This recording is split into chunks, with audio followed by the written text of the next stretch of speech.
আমরা এখানে আছি উপশহর এমএক্স অ্যাসোসিয়েট নামে একটা প্রতিষ্ঠান আছে।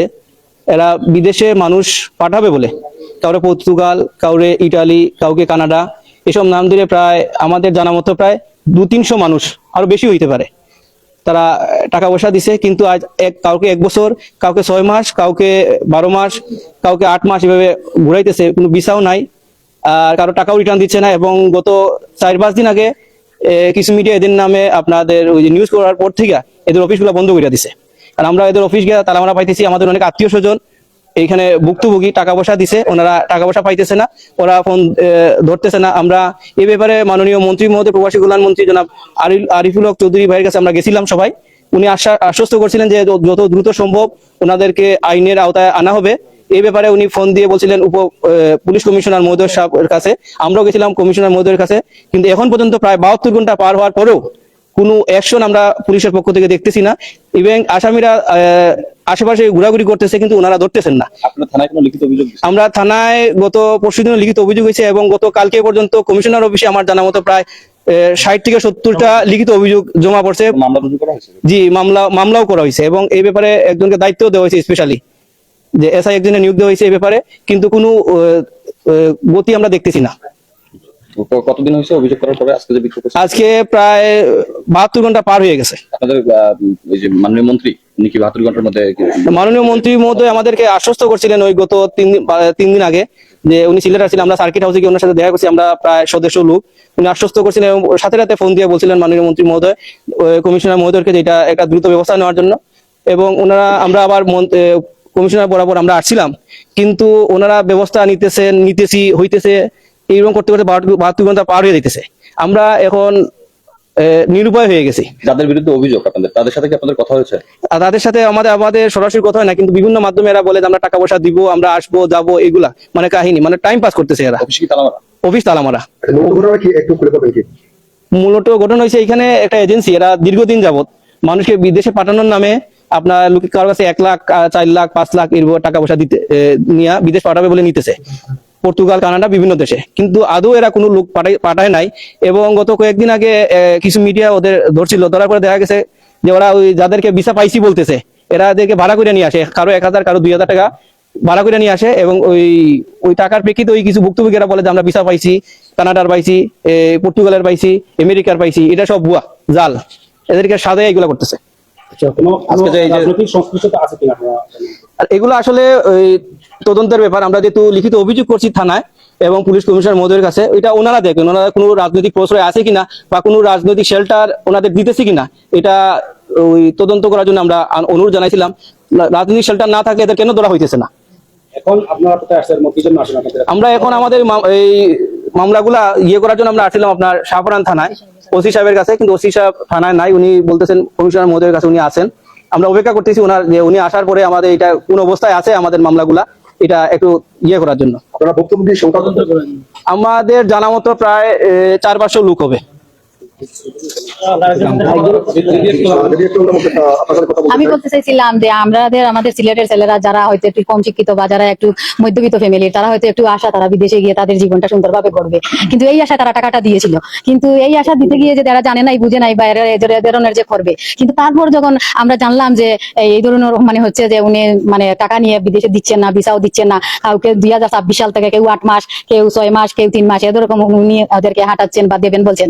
কিন্তু এটা তো হয় না, সিলেটে তো এমন উনার পক্ষ থেকে মানে যেরকম এদেরকে মানে হাঁটানো হচ্ছে বা বিরক্ত করা হচ্ছে, প্রতারণা করা হচ্ছে, এটা কিন্তু মানে মেনে নেওয়া যাচ্ছে না বা মানা যায় না। কিন্তু তারপর তো আমরা আইনের আশ্রয় নিয়েছি, আইনের কাছে আসছি, মন্ত্রী মহোদয়ের কাছে গেছি। যাওয়ার পর উনি যখন মন্ত্রী মহোদয় যখন কমিশনার মহোদয়কে বললেন যে দেখে নেবেন, এরপর কমিশনার মহোদয় বললেন যে আমরা তো আমাদের কাজ চালিয়ে নিচ্ছি। কিন্তু এখন এতদিন হয়ে গেল যে তারা এখন পর্যন্ত কোনো পদক্ষেপ নিচ্ছেন না। কিন্তু পুলিশ পারে না এমন কোনো কাজ নাই কিন্তু বাংলাদেশে, এরা সেকেন্ডে চাইলে সবকিছু করতে পারেন। কিন্তু কেন যে তারা মানে এই যে আসামিগুলা ধরছেন না বা তাদেরকে কেন আমাদেরকে সহযোগিতা করছেন না, এটা আমরা বুঝতে পারতেছি না। হয়তো জানি না ওদের কি আছে, আমরা অনেক কিছু বলতে পারতেছি না, হয়তো যদি আগামীতে বলতে চাই হয়তো বলবো। কিন্তু যদি আমাদের এ ধরনের মানে আসামিগুলো যদি পালিয়ে যায়, তাহলে এর দায়ভার কিন্তু পুলিশ পক্ষ নিতে হবে। কিন্তু একারে ফাইনালি বলে দিলাম, এরা পুলিশ পক্ষ নিতে হবে, আজকে বলে দিলাম। কিন্তু ওনারা যদি আমাদেরকে হয়রানি করায়, তাইলে কিন্তু এর চাইতে আরো বড় কিন্তু প্রতিবাদ কিন্তু আমরা আগামীতে নামবো। এরা কিন্তু আমাদেরকে সহযোগিতা করছে না, মন্ত্রী মহোদয়ের ফোনের মানে অপেক্ষা না করে ওনারা করতেছে না। তাইলে আমরা কার কাছে যাবো আপনারা বলেন? তাইলে ওনাদের নিশ্চয়ই হাত আছে আসামিদের সাথে, তাইলে আমরা তাদেরকে কি বলবো আপনারা বলেন? আপনাদের যে অভিযোগ আসলে যে প্রতিষ্ঠানের বিরুদ্ধে সেই প্রতিষ্ঠানের নাম এখন কিন্তু বলেননি আপনারা। আমরা বলছি এমএক্স অ্যাসোসিয়েশন বছরে হ্যাঁ। তারপরে ইমন জাবের আর মহিলা একজন সাদিয়া সম্ভবত আর ফারিয়া। আচ্ছা এখানে কিন্তু আপনি নিজেও বক্তব্য দিলেন, তো আপনার কে বক্তব্য হ্যাঁ আমার আছে একজন নাম বলে আমার ছেলে আছে এখানে। কত টাকা নিছেন? 1 লক্ষ টাকা যাবেন নিচে না ইমন দিছে? আমি ইমনের কাছে দিছি। এইভাবে আমি বিদেশ যাওয়ার উদ্দেশ্য করছিলাম করে ফেসবুকও দেখছি সততার বিজ্ঞাপন প্রতিনিয়ত মানুষের বিষয় পর্তুগালত আমার আত্মীয় স্বজন সহ সকলের লগে যোগাযোগ করিয়া প্রতিষ্ঠানটা দেখা চাইছি দেখছি খুব সুন্দর বড় একটা প্রতিষ্ঠান, আস্থা ছিল একটা প্রতিষ্ঠান এবং সিলেটের বুকের মাঝে একটা প্রতিষ্ঠান। তখন আমি সিলেট চেম্বার অফ কমার্সের সভাপতি পদপ্রার্থী আবু সুফিয়ান চাচারে লইয়া ইয়া পরামর্শ করিয়া কইছেন যে চাচা দেখুকা এগুলো আমার কাছে লাগে ভালো হইতে পারে, মানে কথাবার্তা হইয়া টান্ডে লইয়া আবার টাকাগুলা জমাও দিছি আমি দিছি 1 লক্ষ টাকা আর আমার তালতো ভাই দুজনে দিয়েছি 2 লক্ষ টাকা, মোট 3 লক্ষ টাকা আমরা পাই। আর দীর্ঘ 1 বছর হয়ে গেছে আমার টাকা গুণ দেওয়া হয় না। তাই আবার পরিচয় দিচ্ছেন তাই সিলেট জেলা যুব শক্তির সভাপতি যুবদল নয়, সিলেট জেলা এনসিপির যুব শক্তির আহ্বায়ক তার নাম জাবের আহমদ। তখন আমি আবার সিলেট জেলা তাকে দিয়ে খারাপ নুরুল হুদা জুনের সাহেব তান্ডে দিয়ে আমি রিকোয়েস্ট করাই লাইছি যে বা আপনারা যদি দয়া করে দিয়ে করুকা এমএক্স আইসি এখন নাম এবং বিষয় এমএক্স অ্যাসোসিয়েশনের আইন জাবের কাছে আমি দিয়েছি যাবের নাম এবং প্রতিষ্ঠান আবার বলবেন। তান পদবি হইল গিয়া তাই আমার কইছেন আর কি যে সিলেট জেলা যুব শক্তির এনসিপির যুব শক্তির আহ্বায়ক তাই। তখন আমার একটু আস্থাও বলছে এবং যুব শক্তির এনসিপির যারা আছেন যেমন আমার নুরুল হুদা জুনের চাচা তাই নাতলা আমরা সিলেট দক্ষিণ সুরমা ফেন্সুগঞ্জ বালাগঞ্জ একাংশের ইয়ে পার্টি এমপি প্রার্থী তান্ডে আমি জিজ্ঞাসা করছি এবং তান্ডে দিয়ে ফোন দেওয়া তখন তার নির্বাচন ছিল বুঝছেন। হইতেন যে কোনো সমস্যা হইলে আমি যোগাযোগ করবো, এখন আমার এই ধরনের ইয়ে নাই কিতা নাই এখন পর্যন্ত আর তারা আমার কোনো টাকা দিছই না। লাস্ট থেকে আপনাকে ফোন দিচ্ছে, ধরেন তো লাউড স্পিকার আপনাকে কথা বলবো না, আমরা লাউড স্পিকার দেন তো। Loud speaker. হ্যালো আসসালামু আলাইকুম। হ্যালো ভাই, জি ভাই ফোকা কোন দিছলা? জি ফোন দিছিলাম তো আমি টাকা দিলা না আড়াইতে আমি কিতা করতাম আমার কোনো দিলা না, কথা বলতে আমি জাবের ভাই নাম্বারও দিলা না আপনি, জি জাবের ভাই নাম্বারও দিলা না টাকাও দিলা না, প্রতিদিন চেক দিলে আমি 1 বছর ধরি।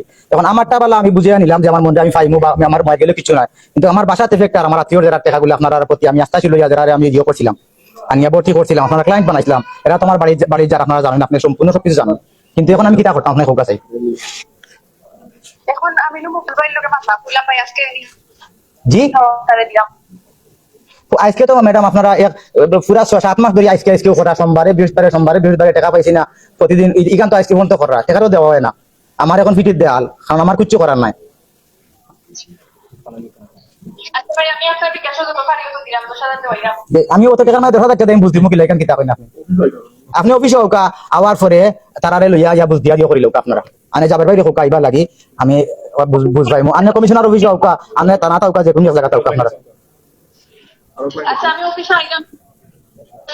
যে চাকো এই অফিসে এরকম এই যে এগুলা বুয়া আপনি হলো যাবের সাহেবের টাইম কালকে ওইখানে মোট 3 জন টাকা 3 লক্ষ টাকা কাটাই যে যাবের স্যার ওটা দিছি আমার চেক আছে আমার কাগজ আছে দলিল আছে 3 লক্ষ টাকা আমার 1 লক্ষ আর মকবুল নামে একজন আর একজন নাহিদ নামে আমার তালতো ভাই বোনের দেবর একজন আর ভাইয়ের দেবর একজন ভাইয়ের সালে একজন কি ছিল, কোন দেশে নিবে, কিভাবে নিবে? পর্তুগাল নিবে 3 মাসের মধ্যে নিবে আর টাকা না হলে সাথে সাথে টাকাগুলো রিফান্ড কইয়া দিবে।